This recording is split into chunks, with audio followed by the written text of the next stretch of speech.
오늘은 1830년부터 1914년까지 살았던 독일 작가 파울 폰 하이제의 단편소설 고집쟁이 아가씨에 대해 생각해 보겠습니다.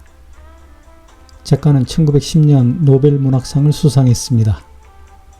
이 소설은 해피리더 북튜브를 통해 감상했고 소설 속 문장들은 이 채널 운영자의 목소리로 소개합니다.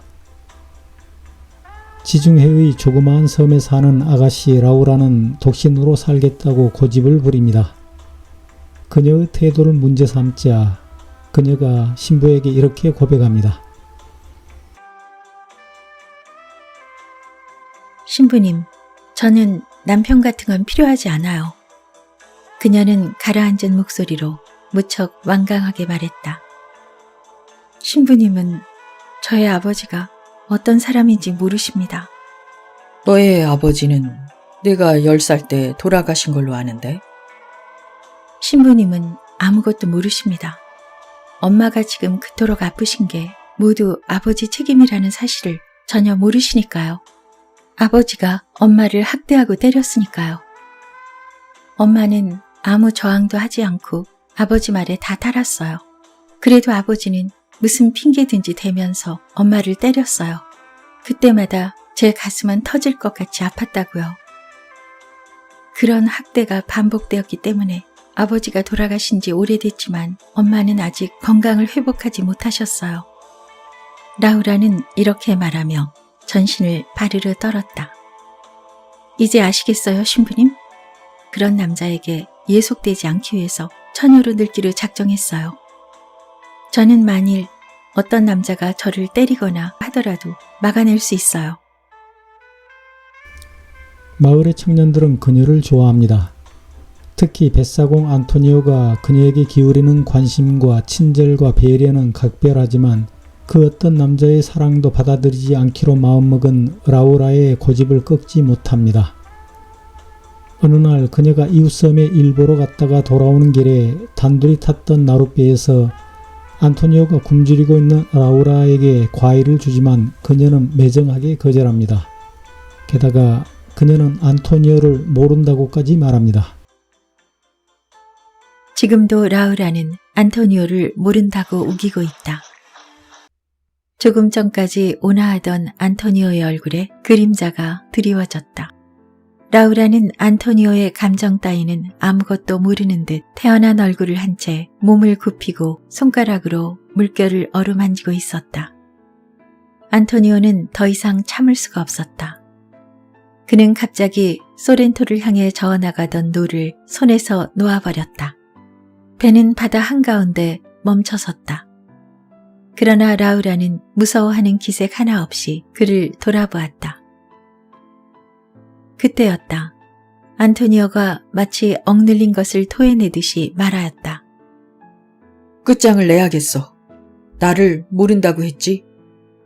오랫동안 참다가 내가 죽어버려도 너는 아무것도 모른다고 하겠지. 너는 내가 미친놈처럼 너에게 말 한마디라도 걸어보려고 내 옆을 수없이 지나갔던 것도 모른다고 하겠지. 너는 내가 말이라도 붙이려 하면 경멸의 시선으로 보면서 쌀쌀맞게 돌아서 버렸지. 나는 그쪽하고 말할 이유가 없어요. 그쪽이 나하고 가까워지려는 건 알아요. 하지만 쓸데없는 일로 무사람들의 입에 오르내리기도 싫고 나는 당신뿐만 아니라 어떤 남자와도 가까워지고 싶지 않아요. 흥분한 안토니오와는 달리 라우라는 차분한 어조로 말했다. 흥분한 안토니오가 함께 바다에 빠져 죽자며 라우라의 손을 잡는 순간 그의 손목을 물어뜯고 그녀는 물에 뛰어들어 헤엄쳐 갑니다. 정신을 차린 안토니오가 노를 저어 그녀 곁으로 가서 용서를 빌며 배에 오르기를 사정합니다. 라우라, 배에 타. 제발 배에 타라고. 내가 미쳤나봐. 이성이 흐려졌었나봐. 벼락을 맞은 것처럼 갑자기 머리가 뜨거워졌어. 내가 무슨 짓을 했는지 모르겠어. 라우라, 나를 용서하지 않아도 좋아. 하지만 너의 생명은 구해야겠어. 제발 올라와, 라우라. 라우라는 배에 훌쩍 올라타고서 자리에 앉았다. 안토니오는 그녀가 무사한 것을 보자 다시 노를 잡았다. 그녀는 배 바닥에 피가 흥건하게 고여있는 것을 보고 놀랐다. 안토니오의 팔뚝에서는 피가 계속 흘러내렸다. 생각보다 커다란 상처였다.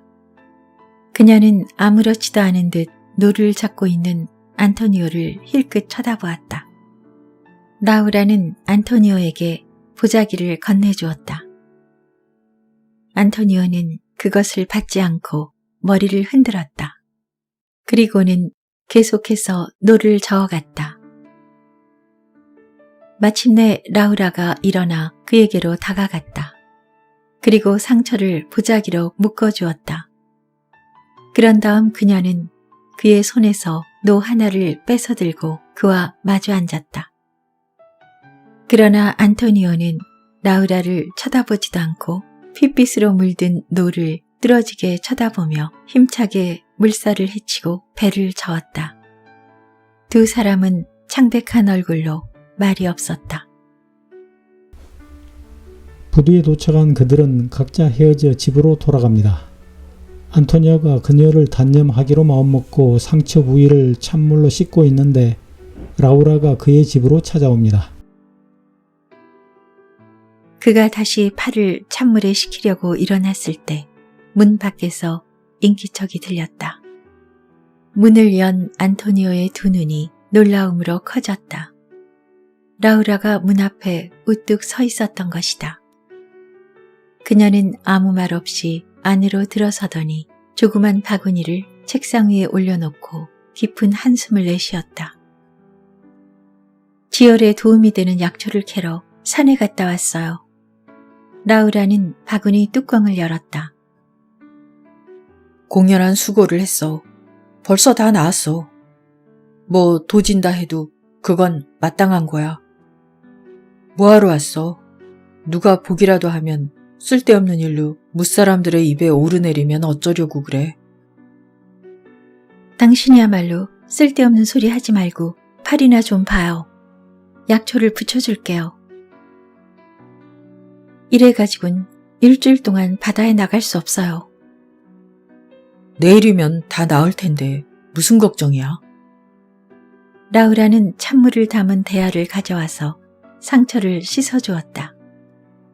안토니오는 말과는 다르게 어린아이처럼 아파했다. 상처를 씻어낸 라우라는 열을 내리게 하는데 효과가 있는 약초를 상처에 붙이고 가지고 온 붕대를 감아주었다. 고마워, 라우라. 그런데 나를 생각해 주려면 내가 오늘 저지른 어리석은 행동들을 용서하고 내가 한 말들을 다 잊어줘. 내가 왜 그랬는지 나도 모르겠어. 이제부터 다시는 너를 귀찮게 하지도 괴롭히지도 않을게. 침통한 표정으로 안토니오의 말을 듣고 있던 라우라가 가라앉은 목소리로 조용히 말했다. 나도 미안해요. 내가 당신의 여러 가지 표현을 좀 더 충분히 생각했어야 했고 계속 벙어리 같은 태도로 당신을 노엽게 하지 말았어야 했어요.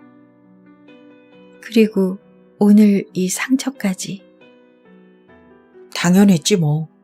내가 다시 정신을 차리게 된 기회가 됐어. 그리고 이 상처는 정말 별거 아니니까 미안하단 말은 하지 마. 날 위해줘서 고마워. 보자기는 저기에 있어. 깨끗이 빨아놓은 거야. 안토니오는 보자기를 라우라에게 주었다.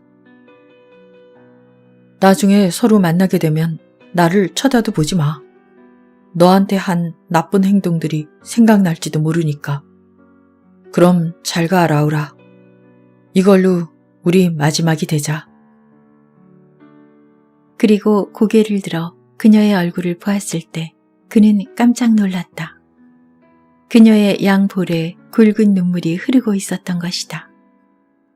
왜 그래, 라우라? 어디가 아파? 왜 이렇게 떨고 있어? 아무것도 아니에요. 그럼 가겠어요.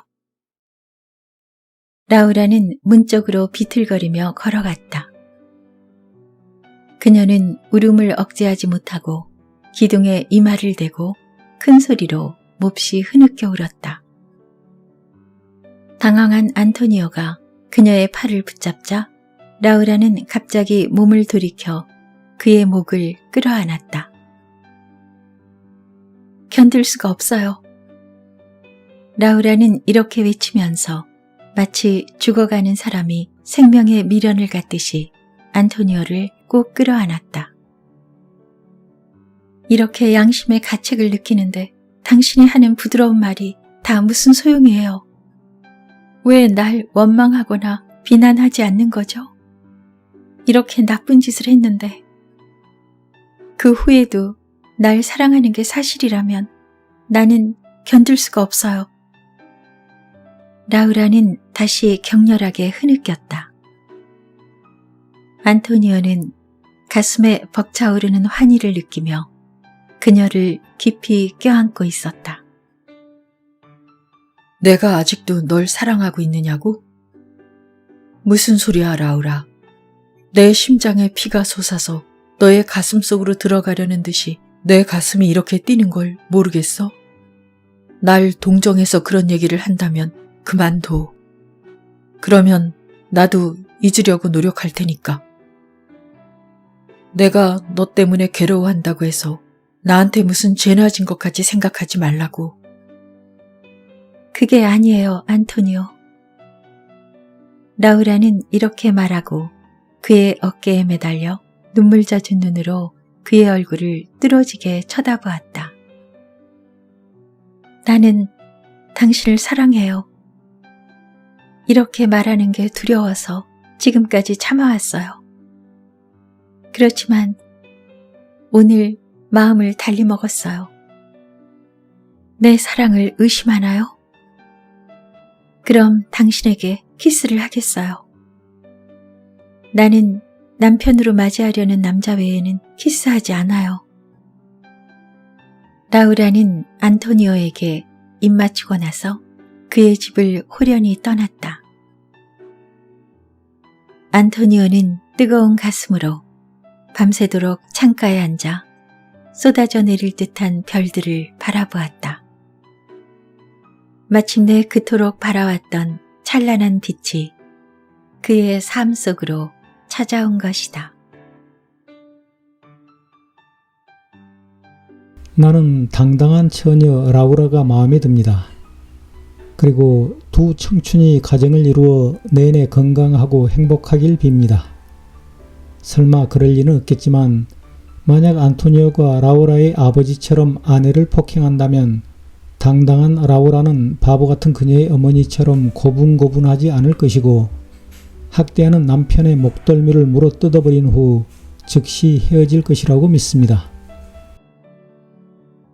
저는 만일 어떤 남자가 저를 때리거나 하더라도 막아낼 수 있어요. 나는 당당한 사람이 참 좋습니다. 감사합니다.